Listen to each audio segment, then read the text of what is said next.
Welcome back to Twinhammer, where the battle for Vulkus rages on in the Typhon Saga. After the battle clade secured the Vulkus codes in the battle with the Tyranid Brood, the Adeptus Mechanicus have returned. Hunter Clade Piratus, led by Octo Rex, has been deployed to reclaim the ruined fortress and defend the hidden secrets buried deep beneath the surface of Vulkus. But they are not alone. Stirring beneath the gene stealer cult known as the Jungalis Brood rises. Commanded by the insidious gene stealer Pitstravius, they seek to overwhelm Piratus and unlock ancient truths that could tip the war in favor of the Hive Mind. Today, machine meets monster, faith meets fury, and only one will hold the field.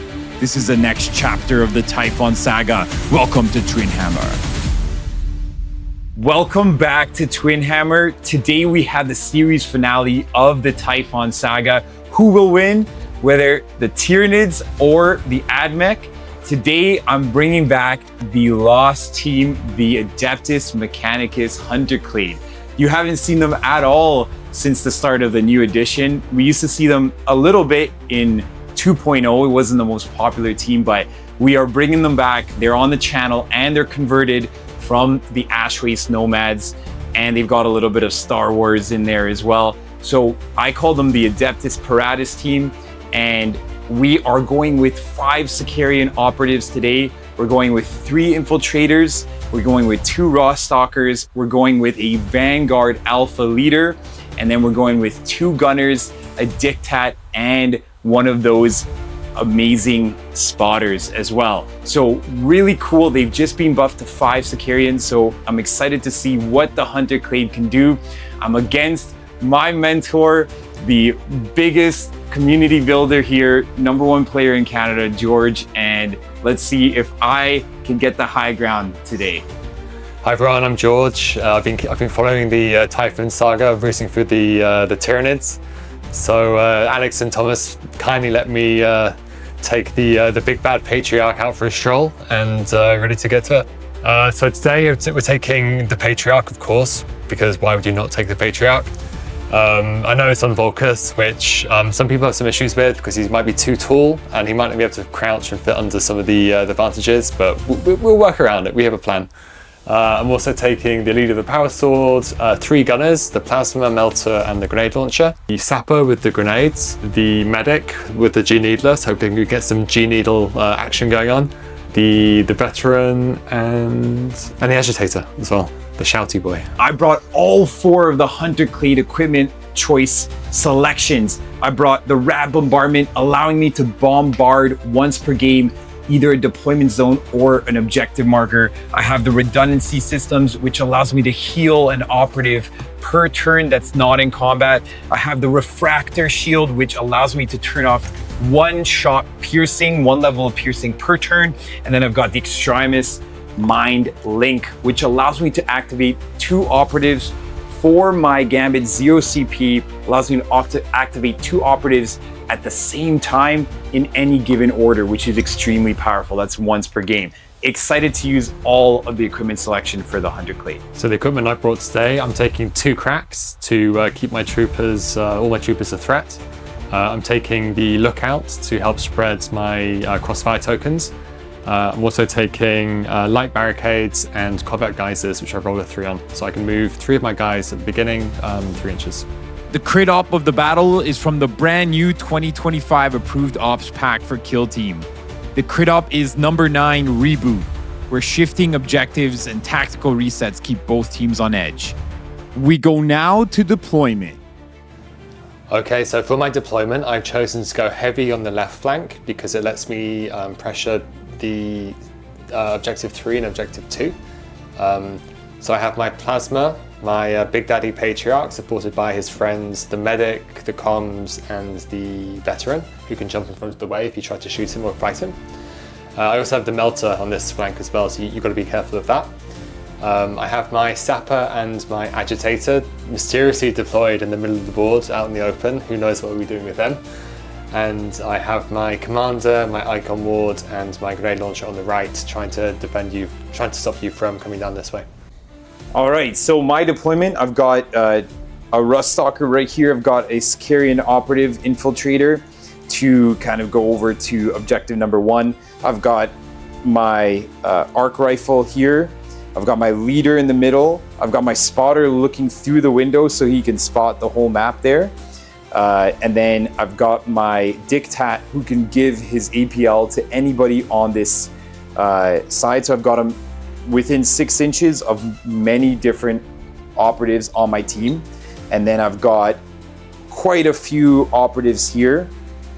I've got my Sicarian, 2 Sicarians, infiltrators, 1 Sicarian rust stalker, and my essentially my plasma rifle on that side. In the scouting step, they both choose equipment. George chooses a heavy barricade, and Alex chooses a frag and a crack grenade. George places his heavy barricade on objective 2 in between his 2 portable barricades and the heavy cover. Now we're off to turn 1. Turn 1 commences with both players getting 3 CP. George takes initiative and the battle commences. At the start of the battle, as part of the Hunter Clade's faction rule, they choose the Doctrina Imperative Bulwark Imperative. Normal damage of 3 or more inflicts 1 less damage on a friendly Hunter Clade operative. George then responds by putting 2 crossfire tokens down, 1 from the lookout equipment and 1 from the strategic gambit on the leader of the Brood Bros. George uses the equipment Covert Guises to move his sapper into the heavy barricade into safety. George also moves his plasma up using Covert Guises to within 1 inch of the Vulkus terrain for safety and a potential turn 1 alpha strike. George then begins the game by moving his agitator behind cover. In the opening moves, both players push their operatives onto key objectives, carefully maneuvering into strategic staging positions as they set the foundation for their overall game plan. While moving into their staging points, players need to keep their secret tac ops in mind, as well as be wary of any alpha strikes, while keeping presence on all 3 objectives for the crit op reboot, as any of the objectives can be inert in turn 2. The Patriarch flexes its unique 4 APL activation, spending 2 APL to reposition while operatives stage at the fortresses on either flank. Operatives continue to stage along both flanks, with George giving a 1 APL boost to his sapper for turn 2, while Alex counters by loading up his plasma gunner with 1 APL of its own. Both players setting the stage for decisive round 2. Yeah, so Alex, I moved my plasma up here at the beginning of the game to threaten staging back here. So because Alex didn't want to be hit by the plasma on turn 1, he staged a little bit further back than he normally would have. So I'm kind of playing like a zoning game. There's a bit of tension over here on this turning point on this 3rd objective. There's a lot of force from both sides kind of going towards it. Alex has moved to secure his home objective. I'm kind of ignoring it and focusing on defending these 2 here. As turn 2 is about to begin, the air around Vulkus hangs heavy with tension. The Patriarch's psychic command ripples through the Genestealer's brood synapse. The time to strike draws near. Across the battlefield, the Piratus Hunter Clade rallies his Skitarii and Sicarians for battle, ordering them to be ready for imminent action. Both sides steel themselves knowing the calm before the storm is about to break. Now on to turn 2. As turn 2 unfolds with the crit op reboot, Alex reveals 2 dice to George's 1 and objective 3 on the right becomes inert. With initiative in hand, Alex opens with his once per game rad bombardment, unleashing a mortar strike into the Brood Brothers deployment zone.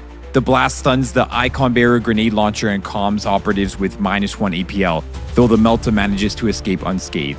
George quickly responds by playing pervasive, mutating his operatives with Tyranid-like mobility, allowing them to scale walls with just 2 inches of movement. Alex answers with neurostatic interference as his Sicarian infiltrators release a piercing shriek that cut off rerolls within 6 inches. Refusing to back down, George activates his leader with the lookout equipment, spreading crossfire token rerolls across his force, setting up deadly counterattacks to come. With the Brood Brothers setting up strong positions, the Mechanicus are forced into a cautious retreat, pulling a gunner back to safety. The Patriarch inspires the Brood Brothers plasma, who unleashes Insidious for an out-of-mood dash, closing within 2 inches of a Sicarian before letting his weapon go hot. The plasma shot strikes true, but splashes back, burning the gunner for 4 damage. The Sicarian, however, activates his refractor shield, retaining all of his saves and shrugging off the blast on a series of 4+ saves.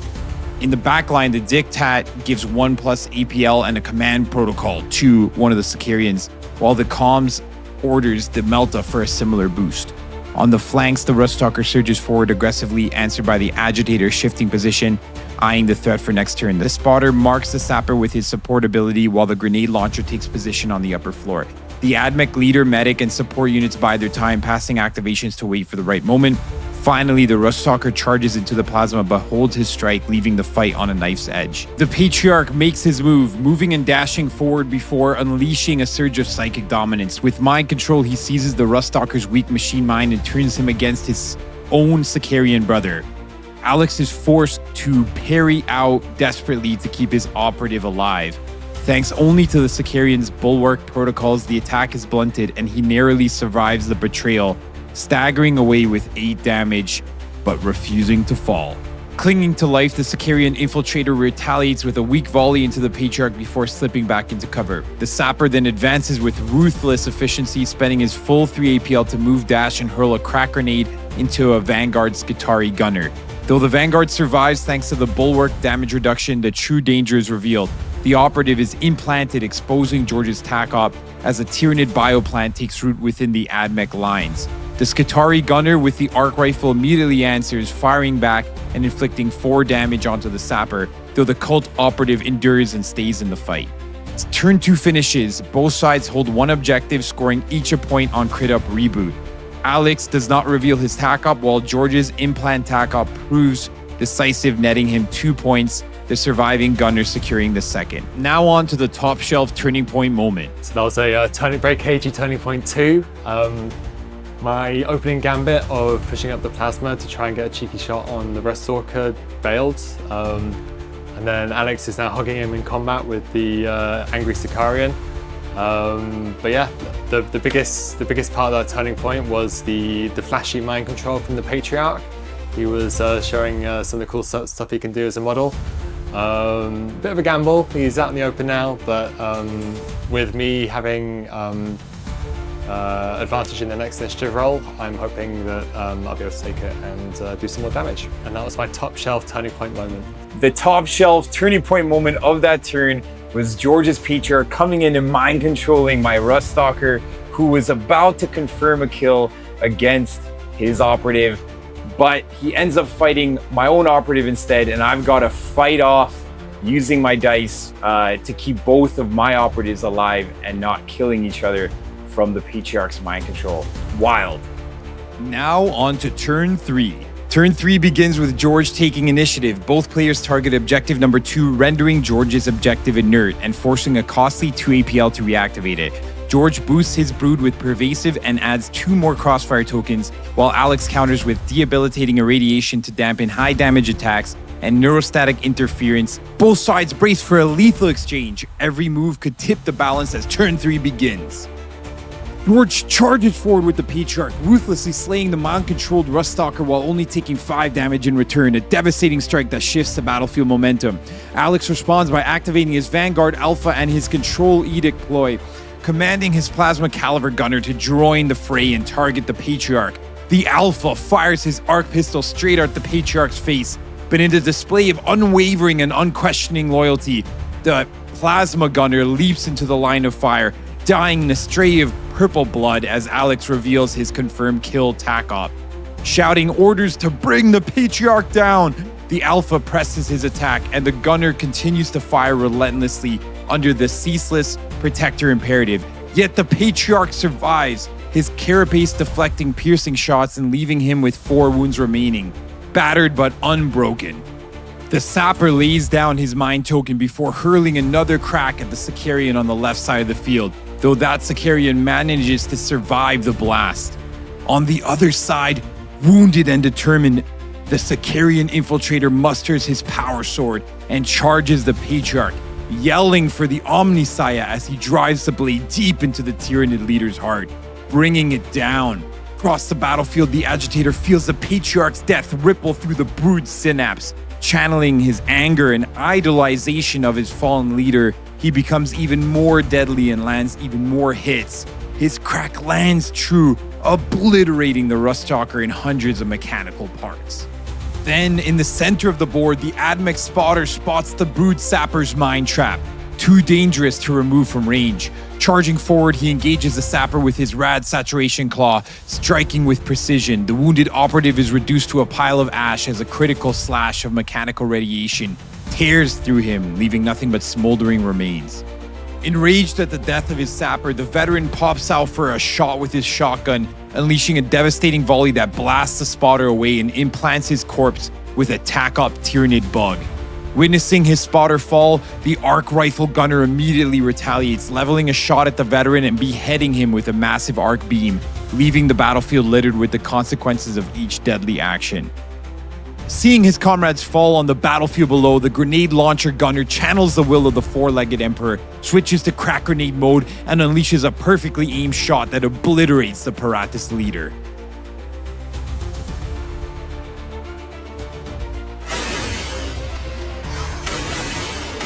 The Icon Ward charges out, throws an ineffective crack, and then the Sicarian infiltrator shoots and charges to try to kill on a counteract. The comms grants +1 APL to the Melta, while the remaining Sicarian infiltrator moves onto the objective in the right fortress. The Brood Brother commander spends 2 APL to tap his home point, but in the counteract phase, the Sicarian dispatches the Brood Brothers' Icon Ward, turning the tide once more. Seeking revenge for his patriarch, the Brood Brother Harmesis charges the now legendary Sicarian infiltrator, only to run straight onto the waiting blade and perish. The Melta then uses his pervasive Tyranid abilities to leap atop the fortress, aiming his weapon downward and completely melting the infiltrator below into a cascade of hot metal. The Melta then hops down with a dash and dances around the corpse while claiming the objective for the Tyranids. As turn 3 ends, Alex scores 1 crit op for holding his home objective and scores 2 tac op points for redeeming 2 confirmed kill corpses, while both players earn 2 out of 5 possible kill points for the number of operatives they've eliminated. George scores 2 points on crit op for claiming his objective and the one in the fortress, and another 2 from implant, placing 1 on the spotter and leaving his arc rifle operative alive to secure the second tac op point. The battlefield lies in ruin, setting the stage for the next deadly round. The top shelf turning point moment. My top shelf turning point moment was getting the fabled 4 crack turn off. So my first crack for my Sapper, that was a bit of a disappointment. My second crack, after seeing my leader, my patriarch get killed by Alex's play, my agitator ran up and threw a crack grenade at his Ruststalker, landing all 2 crits, 2 hits, taking that dude out. Followed up by the Icon Ward throwing his crack grenade, and then the last crack grenade from the grenade launcher sniping his leader in retribution from across the map. Wow, my top shelf turning point moment for turn 3. First of all, what a turn 3. Our turn 2 had 0 operatives dead. We were playing KG, who was like right before a shootout, and 11 operatives died on turn 3. It was just retribution shooting everywhere. My top shelf turning point moment must have been the leader double activating one of the best guns on my team. He's like, let's go fuck up the Patriarch. The Patriarch came in, killed one of my guys, my Ruststalker, and my leader and the other guy shot back at him. One of his guys dove in front of the Patriarch, took the bullet, so his plasma took the first bullet, and then the arc rifle got the Patriarch down again, but it still couldn't bring this big Patriarch down. So one of my infiltrators, the leader model on my infiltrators, that's just a regular infiltrator, came in and finished off the Patriarch. But what amazing shooting on both turns. Going into turn 4, it's gonna be dicey. I'm down 3 points. Let's see if I can pull it out. Let's go. On to turn 4. Turn 4 begins with the crit up reboot shaking up the battlefield. Alex's home objective 1 goes inert as George selects 3 dice and Alex selects 2. Alex wins the initiative and selects neutral, imperative, and neurostatic interference strap ploy, while George distributes 2 crossfire tokens from his leader and the lookout equipment. Alex starts the turn with his equipment redundancy system to restore his legendary Sicarian to 5 wounds and no longer injured.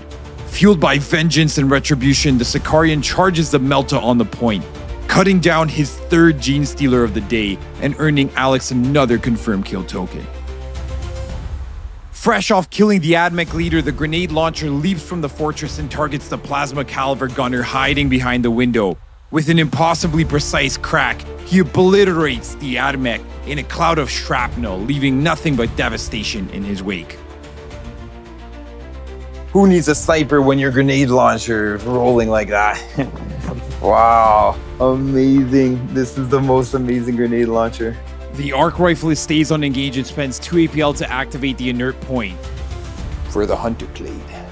But he's implanted, so the devious Tyranids are scoring. They're about to hatch something through this man. The Gene Stealer comms then tries to kill the Sicarian on the point with his lasgun, but this legendary Sicarian is made of next level metal and saves all the shots. The Sicarian on the left moves on to the middle point too, aiming to secure critical objective crit-op points as the Typhon Saga nears its conclusion. The Brood Brother commander uses Insidious to dash into position, preparing to charge the remaining point in the fortress.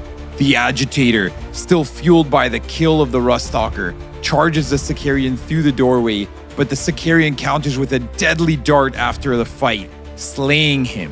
Meanwhile, the Dictat of the Sicarians levels a precise shot at the Brood Brother comms, blowing his head clean off with a headshot. In a final epic clash, the Brood Brother commander charges the Sicarian infiltrator, avenging his fallen patriarch, and strikes him down. With the Sicarian slain, the Tyranids claim the ruins of Vulkus, securing ultimate victory and bringing the Typhon Saga to a bloody, decisive end.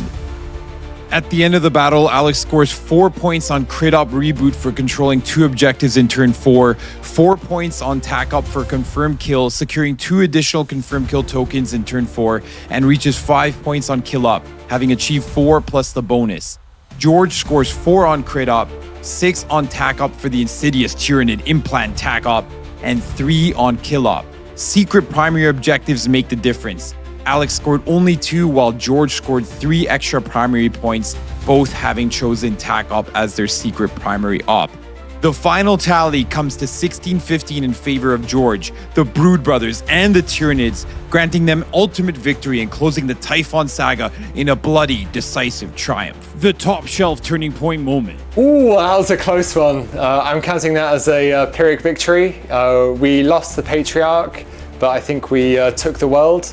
I thought it was a draw. When I saw my Agitator get killed on that last turning point, flipping the kill off into Alex's favor, I thought, oh no, have I snatched a draw or defeat from the jaws of victory? But the primary op always came in clutch. That's why I like Implant. It's an easy 6. The guy I implanted on the first turn, I kept him alive. He was going to be kept alive anyway. He was going to be hard for me to get. And he ended up scoring me 4 points. So the Sapper did redeem himself.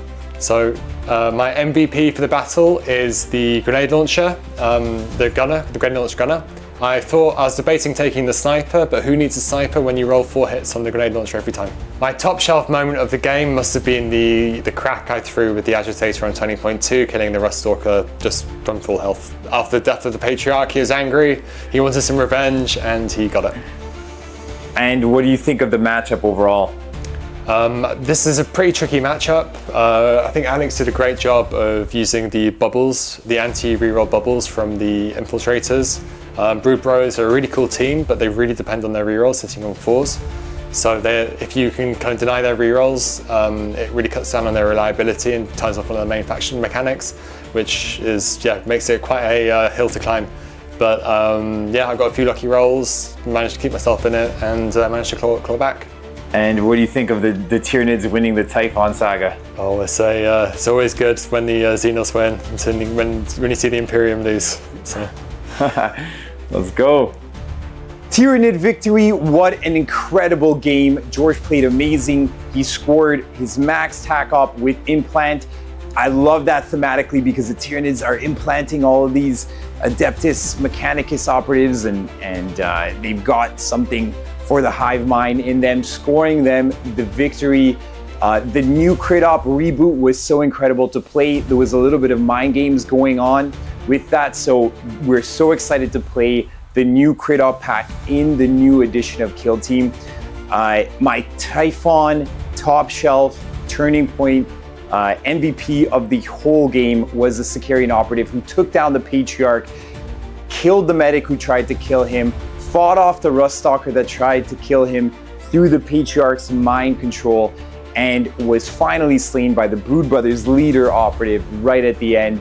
What an amazing top shelf Typhon Saga. Such an amazing end to it where the Tyranids through the Brood Brothers and the Patriarch get the victory, and they secure Typhon and Vulkus for the Tyranids over the Adeptus Mechanicus. The Adeptus Mechanicus Hunter Clade were so amazing to play. Actually, with the 5 Sicarian operatives, they are really, really good, and they have so much firepower, 4-up saves. The infiltrators turning off rerolls within the bubble of 6 was incredible against the Brood Bros who really rely on rerolls. So really a lot of rules playing into the fact where we could actually give the Brood Bros a really, really solid game. And the Hunter Clade, the missing team in the whole edition, are actually, I think, very, very good to play and very fun to play, very thematic, and so excited for our future battle reports. Thank you so much, guys, for watching. Go check out Top Shelf Co. They are an amazing store. They've sponsored this whole Typhon series, and we can't wait to see you guys at the next battle reports. See you guys there.